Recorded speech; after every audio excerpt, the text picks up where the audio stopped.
कहानी night love नामी बच्चे से शुरू होती है जो अपनी फैमिली के साथ अच्छा वक्त गुजार रहा था जब उसके घर में रूफस बक और उसके साथी घुस आते हैं जो कि गुंडे हैं। रूफस बक का साथी नाइट लव को पीछे से पकड़ चुका था जबकि उसके डैड रूफस बक से अपनी बीवी और बच्चे को छोड़ने का कहते हैं, पर वो कुछ भी सुने बगैर नाइट लव के पेरेंट्स पर दोनों हाथों में मौजूद बंदूकों से गोलियां चलाते हुए उन्हें मार देता है और जबरदस्ती नाइट लव के माथे पे एक ब्लेड के जरिए क्रॉस बना देता है। इस वक्त नाइट को जिसने पकड़ा हुआ था वो उसकी शक्ल तो नहीं देख पाया था पर उसके हाथ में बना टैटू उसे याद हो चुका था। इस वाकये के 20 साल बाद हम एक आदमी को चर्च में आता देखते हैं। उसको देखते ही फादर बोलते हैं बड़े सालों बाद ये बिच्छू नजर आया और अपने सर से अपनी कैप उतार देते हैं जहाँ क्रॉस का निशान बना था, जो देखकर सामने वाला आदमी जान जाता है कि ये फादर के भेस में नाइट लव ही है जो अपना और अपने माँ बाप का बदला लेने के लिए रूफस बक के इस साथी तक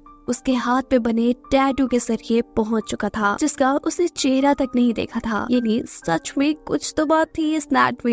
ये आदमी नाइट लव से कहता है भूल जाओ जो कुछ भी हुआ, वो सब पुरानी बातें हैं, लेकिन नाइट लव उसे अपनी बात पूरी करने का मौका भी नहीं देता और शूट करके मार देता है। ये सब इस चर्च के असल फादर भी देख रहे थे, जिसे नाइट लव कहता है परेशान न हो, इस आदमी को जिंदा या मुर्दा पकड़ने पे यूएस आर्मी ने बड़ा इनाम रखा है, इनाम के पैसे ले और अपनी चर्च में लगाए। कहते ही वो रुका नहीं था। दूसरी तरफ एक गैंग बैंक लूटने के बाद अपने अड्डे की तरफ वापस आ रहा होता है तो कुछ लोग उनके ऊपर फायरिंग शुरू कर देते हैं क्योंकि वो उन्हीं की ताक में बैठे थे। वो गैंग के तकरीबन सब लोगों को मारने के बाद एक आदमी को जिंदा छोड़ देते हैं उससे उसके गैंग की मालूमात लेने के लिए, जो उससे कहता है तुमने बहुत बुरा किया हमें लूट कर, तुम नहीं जानते कि ये पैसा किसका है। इन दोनों को ही इसकी बातों की परवाह नहीं थी क्योंकि ये दोनों नाइट लव के साथ ही थे और उसी की तरह बहादुर भी। यहाँ नाइट लव एक सैलून में अपनी गर्लफ्रेंड से मिलने के लिए आया था जो बहुत अमीर थी और उससे नाराज भी थी क्योंकि नाइट लव अपने बदले के चक्कर में एक गुंडा बन चुका था और उसका नाइट लव गैंग मशहूर भी हो गया था जो लुटेरों को लूटते थे। नाइट लव उसकी नाराजगी दूर करने की कोशिश में था जब उसका साथी उसे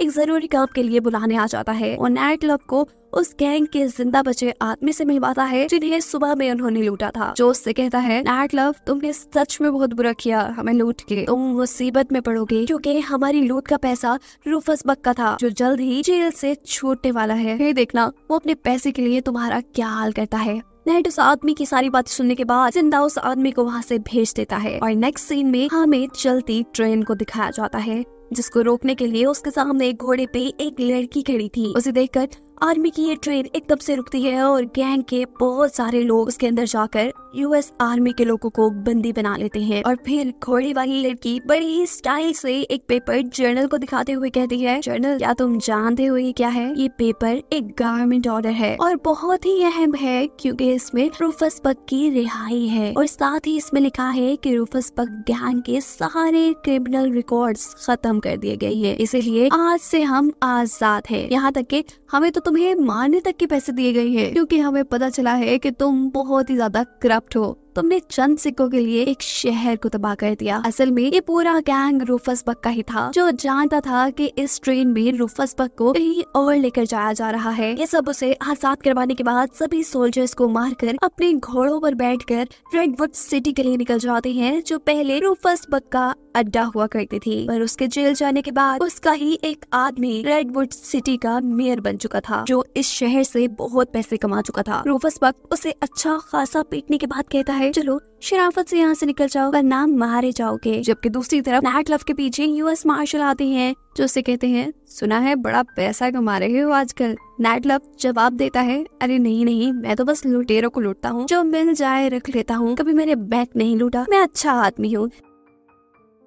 ये कहने के बाद यूएस मार्शल उसे कहते हैं क्या तुम जानते हो कि रूफस बक आजाद हो चुका है? मैंने तो सोच रखा था कि उसके आजाद होने के बाद मैं उससे बदला जरूर लूंगा, पर क्या करूं, उसके सभी गुनाह गवर्नमेंट की तरफ से माफ कर दिए गए हैं। ये बताने के बाद वो नाइट लव को भी गिरफ्तार कर लेता है उसके बुरे कामों के लिए और हम देखते हैं कि आधे रास्ते में जाकर मार्शल ने उसे आजाद कर दिया था क्योंकि यूएस मार्शल को उसकी जरूरत थी। वो रूफस बक से नफरत करते थे और उन्होंने इससे पहले अकेले ही उसे पकड़कर गिरफ्तार किया था और अब वो अपना बदला लेना चाहते थे पर खुद पोजीशन पे होने की वजह से वो ये नहीं कर सकते थे और ऐसे में उन्हें नैट लव की जरूरत थी। अभी ये लोग बातें ही कर रहे थे कि यहाँ पर नैट की गर्लफ्रेंड के साथ उसके गैंग के भी लोग आ जाते हैं। उसकी गर्लफ्रेंड उससे कहती है, तुम्हें क्या लगा था कि मुझे ये सारा ड्रामा समझ नहीं आएगा? नैट जवाब में कहता है कि रूफस बहुत ही खतरनाक आदमी है, मैं नहीं चाहता कि मेरे जाती बदले की वजह से तुम सबकी जान खतरे में आ जाए। वो अपने गैंग के लोगों से कहता है कि जो तुमने पैसे लूटे हैं जाओ जाकर उस पे अयाशी करो, और अपनी गर्लफ्रेंड से कहता है तुम अपना ख्याल रखना, मैं जल्दी वापस आऊंगा।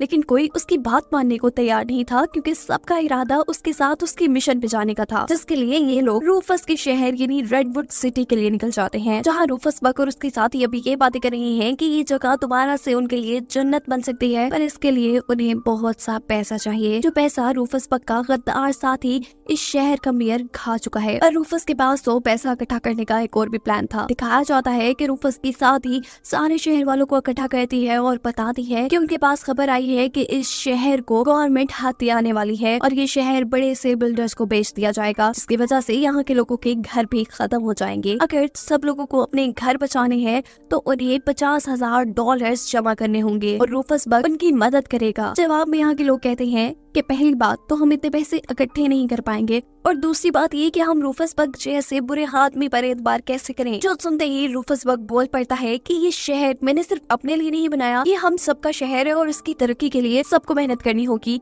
मैं नहीं जानता, जहाँ मर्जी से $50,000 जमा करके लाओ, नहीं तो मैं तुम सबको तुम्हारे घरों में घुस घुस कर मार दूंगा। सीन कट होकर दोबारा नेट के गैंग की तरफ शिफ्ट होता है, जहाँ रेडवुड के रास्ते में उन्हें रेडवुड का मेयर मिला है, जिसे रूफस उसके शहर से ही निकाल चुका था, जो उन्हें बताता है कि रूफस बक अपने रेडवुड शहर को गवर्नमेंट से बचाना चाहता है और इसके लिए उसे बहुत से पैसों की जरूरत है, जिन्हें वो इकट्ठा करने में लगा हुआ है। यही नैट की गर्लफ्रेंड उससे कहती है कि तुम्हारा गैंग बहुत मशहूर है और सब तुम्हें जानते हैं, तुम्हारे रेडवुड सिटी जाते ही तुम लोगों को शूट कर दिया जाएगा, इसलिए मैंने फैसला किया है कि पहले रेडवुड सिटी मैं जाऊंगी और वहाँ से रूफस गैंग की सारी इंफॉर्मेशन तुम्हारे पास लेकर आऊंगी। नैट के मना करने पर वो कहती है कि सभी जानते हैं कि मेरे पास बहुत पैसा है और मैं सैलून की एक पूरी चेन चलाती हूँ, और देखो रूफस को पैसों की जरूरत है, मैं रूफस की साथी से उसका सैलून खरीदने की बात करूंगी और ऐसे कोई मेरे पे शक भी नहीं करेगा। इन सारी बातों के बाद नैट इस लड़की को शादी के लिए प्रपोज करता है, लेकिन वो इनकार करके फौरन ही रेडवुड सिटी के लिए निकल जाती है, जहाँ उसे रूफस के सामने लाया जाता है। वो रूफस से कहती है कि मैं जानती हूँ तुम्हें पैसों की जरूरत है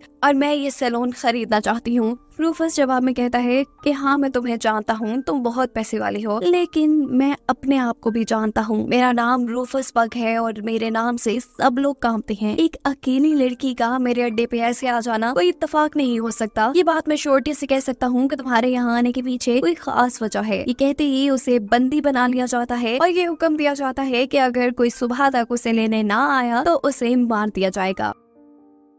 दूसरी तरफ नैट की गर्लफ्रेंड जब अपने वादे के मुताबिक अपने साथियों के पास सुबह होने से पहले पहले नहीं पहुंचती, तो इनको भी अंदाजा हो जाता है कि वो खतरे में है, जिसकी जान बचाने के लिए ये सब रेडवुड सिटी पहुंच जाते हैं। नैट को देखते ही नैट और उसकी गर्लफ्रेंड दोनों को ही बंदी बना लिया जाता है। नैट की खूब पिटाई होती है और उसके बाद रूफस बक, जो उसका असल दुश्मन है जिससे वो बचपन का बदला लेना चाहता है, वो सामने आता है और उससे कहता है मैंने तुम्हारे सर पे ये क्रॉस का निशान इसीलिए बनाया था कि बड़े होकर मैं तुम्हें पहचान पाऊँ। रूफस नैट लव से कहता है कि मैं तुम्हें जानता हूँ, तुम लुटेरों के लुटेरे हो, तुमने कभी खुद बैंक नहीं लूटा, लेकिन अब मुझे मेरे पैसे वापस चाहिए जो तुमने मेरे गैंग से लूटे थे, $25,000 प्लस $10,000 इंटरेस्ट के साथ। इस काम के लिए तो तुम्हें बैंक ही लौटा पड़ेगा, तो जाओ शाबाश जल्दी से मेरा काम करके आओ, वरना तुम्हारी फ्रेंड तो मेरे पास है ही। नैट लव जल्दी से अपने गैंग के पास आता है और उन्हें सारी कहानी सुनाता है, जिस पर यूएस मार्शल कहते हैं बैंक लूटना गलत बात है, लेकिन मैं क्या कह सकता हूँ, तुम्हारी फ्रेंड की जान उनके कब्जे में है। नैट लव के जिन दो साथियों ने रूफस गैंग को लूटा था, वो उनसे कहता है कि जाओ तुम वो पैसा ले आओ, मैं और ये लड़की बैंक लूट के आते हैं।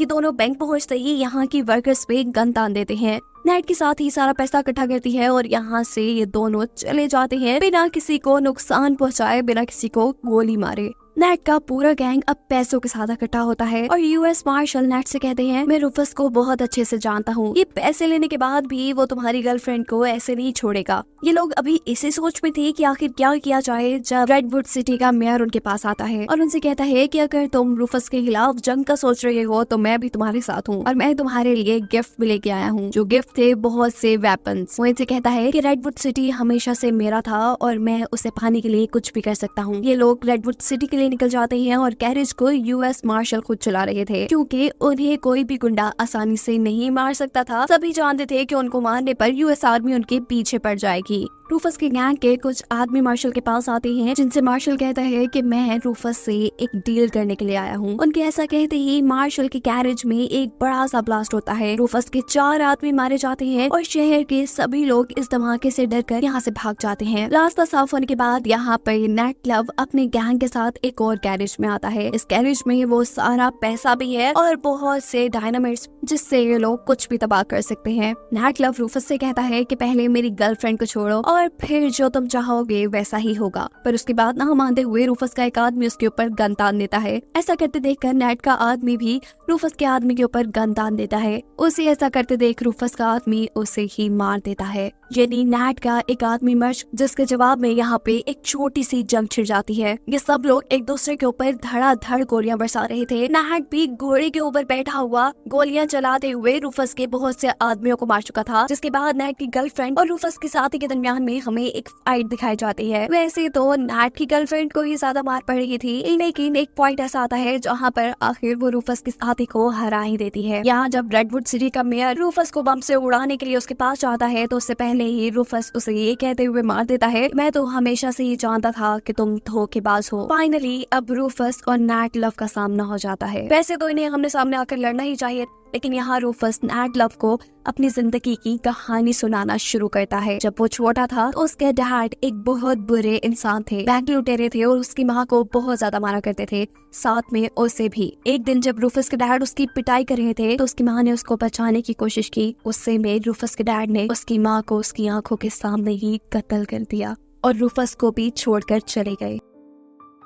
उस वक्त रूफस की उम्र सिर्फ 10 साल थी। रूफस बड़ा हुआ और उसके जहन में सिर्फ एक ही बात थी कि उसे अपने डैड से अपनी माँ का बदला लेना है। काफी साल ढूंढने के बाद जब उसे अपने डैड मिले तो उन्होंने अपनी पहचान बदल ली थी। वो एक अच्छे आदमी बन गए थे और उन्होंने एक नई फैमिली भी बना ली थी। रूफस कहता है, जब पहली मर्तबा मैंने तुम्हारे घर आकर तुम्हें देखा तो मुझे बहुत बुरा लगा कि मेरी जिंदगी बर्बाद करने के बाद, मुझे एक गुंडा बनाने के बाद वो तुम्हें एक बहुत अच्छी जिंदगी देने की कोशिश कर रहे थे। ये सारी बातें सुनने के बाद नेट लव की आंखों से आंसू आ जाते हैं, क्योंकि कहीं न कहीं उसे भी अंदाजा था कि वो दोनों आपस में स्टेप ब्रदर्स हैं। रूफस कहता है, उस दिन मैंने तुम्हें जिंदा इसीलिए छोड़ दिया था कि मैं देखना चाहता था तुम बिना माँ बाप के कैसे जिंदगी गुजारोगे, और फिर तुम भी बिल्कुल वैसे ही बन गए जैसा मैं, एक क्रिमिनल। पर मैं जानता हूँ तुम मेरे से अच्छे क्रिमिनल हो। मैं उस दिन अपने भाई को नहीं मार पाया, लेकिन मैं जानता हूँ तुम मुझे मार सकते हो। आओ, मैं तुम्हारे हाथों मरने का इंतजार कर रहा हूँ, आओ और मुझे मारो। रूफस के ऐसा कहते ही नेट लव सारी अपनी बंदूक की गोलियां रूफस के सीने में उतार देता है। उसे मारने के बाद वो खुद भी बहुत ज्यादा दुखी था। सीने से कट होकर हमें दिखाया जाता है कि नेट लव ने अपने दोनों साथियों का फ्यूनरल किया है, और वहाँ एक तीसरी कब्र भी है